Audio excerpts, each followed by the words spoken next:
Welcome back. No, I think you mean Baruch haba. I'm ignoring you. Fine, just whatever. Anyway, regardless of which holiday you celebrate this time of year, Hanukkah, there's no getting away from the fact that the level of commercialization of the holiday season seems to escalate even higher every year. The television ads get crazier and the shopping malls turn into madhouses.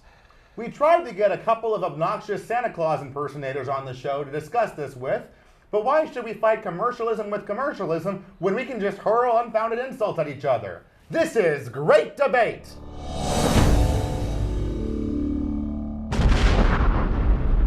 Tonight's topic, Christmas. Is the over-commercialization getting out of hand? Yes! No. Yes, yes, yes, yes, yes, yes, yes, yes, yes, yes, yes, yes, yes, yes, yes, yes. Since the dawn of time, or at least since November 1st, ads for Christmas have been showing up practically everywhere. Santa has gone viral, and I don't mean in the STD transmission kind of way. Meh, save the sex ed lecture for that health and fitness gen ed that you probably didn't take. Yes, there are plenty of ads and commercials trying to sell stuff to buy for Christmas presents. But what do we get flooded with during the remaining 10 months of the year? Ads for other things. That's right, folks. Don't miss the pre-Arbor Day sale at the insert name of department store that exploits sweatshop labor in foreign countries to allow them to keep their prices so low here store. What's the diff? But look, the true meaning of Christmas isn't to sell stupid, overpriced pieces of shit. When did the spirit of giving become synonymous with overt consumerism? And it's worse this year. Half the Christmas ads on TV are basically people going to the stores and buying gifts themselves. Then when Santa shows up and he finds out, the parents say, hey, I got this, okay? Look, I know I'm Jewish, but I'm fairly certain the point of this holiday isn't to one-up Santa. Oh, really? Let's see. An obese old dude delivers presents himself rather than using FedEx by driving a sleigh, which went out of style about a century and a half ago, and drops them off by burglarizing houses via chimneys and apartment complexes by who knows what method, without securing the signature of the primary member of the household to ensure verified delivery. Seems to me like the perfect guy to one-up.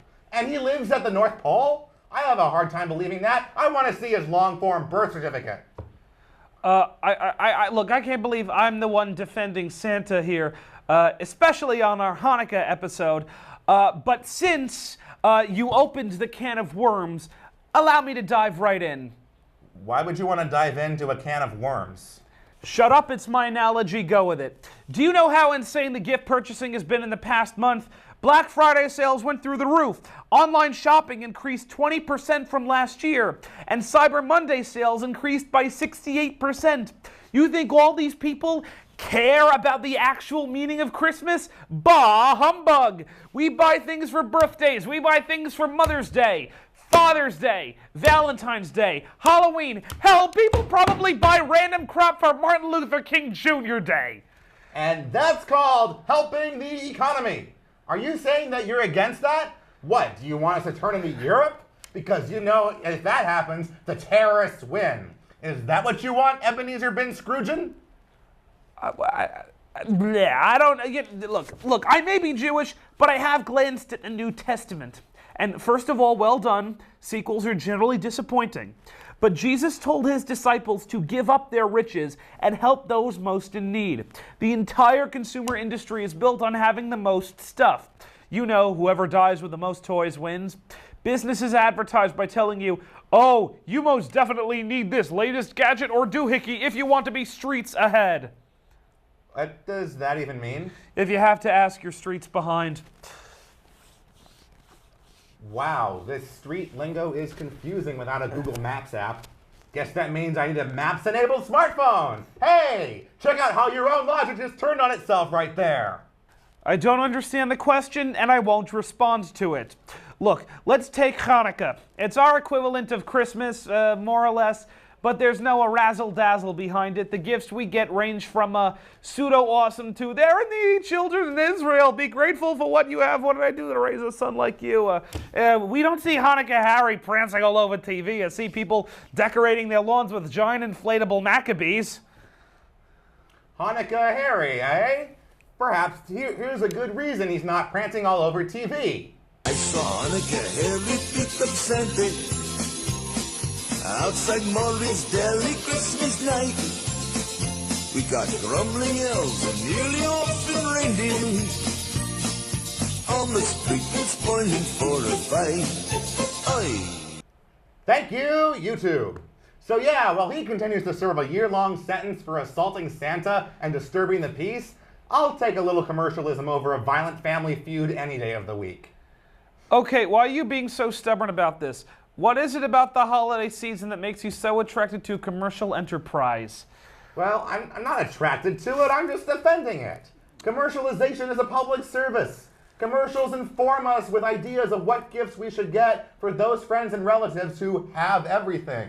Tip us off on how to best spend our dollar when sales come around, and give us a greater comparative appreciation for the real traditions of the holidays. If there was no commercialization, Christmas would feel the same year in and year out. But clearly you're the socialist one here, so I defer. I block your deferral with time stop. Oh wait, sorry, I thought this was something else.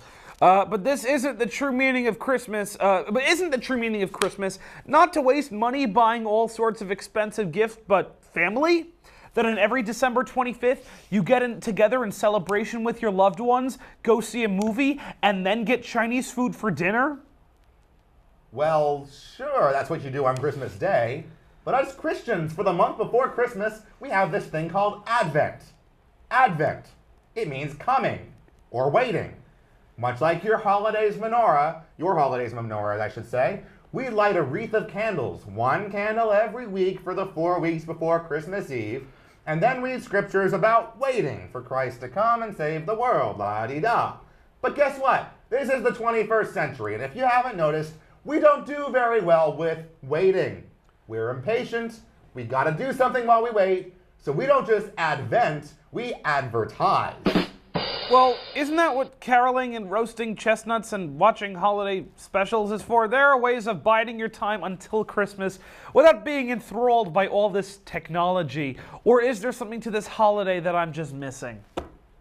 No, I was actually going to ask you how you seem to know so much about Christmas, yet you're so insistent on drowning out Christmas with all your Hanukkah gibberish on this episode.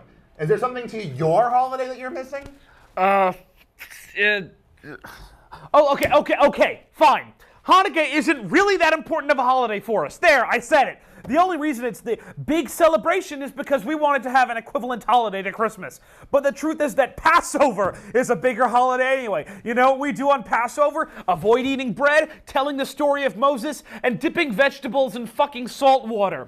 We consider Purim more important than Hanukkah. What's Purim? We eat Hamantashen and tell the story of Haman and Esther and King Nebuchadnezzar. We have something called Tu B'Shvat. Do you know what Tu B'Shvat is? Neither do I. Well, it's not like our holiday is that hot either. Some virgin ends up conceiving a baby mysteriously without a man getting involved. Unable to afford entry into a proper hospital, she gives birth in a barn. Then the kid grows up a normal life until he's discovered by a disciple who learns that his midichlorian count is abnormally high, takes him to Coruscant, and he winds up turning into an evil Dark Lord until his illegitimate son nails him to a cross and gets zapped with force lightning like Julius Caesar, until the guy rises from the dark side after 3 days and ascends into heaven as one of those blue force ghosts.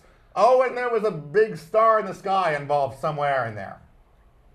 Yes, I believe that's from the book of Lucas. And lo, the Lord said unto his people, these are not the droids you're looking for. Let's not go there. Move along. Move along. It's a trap!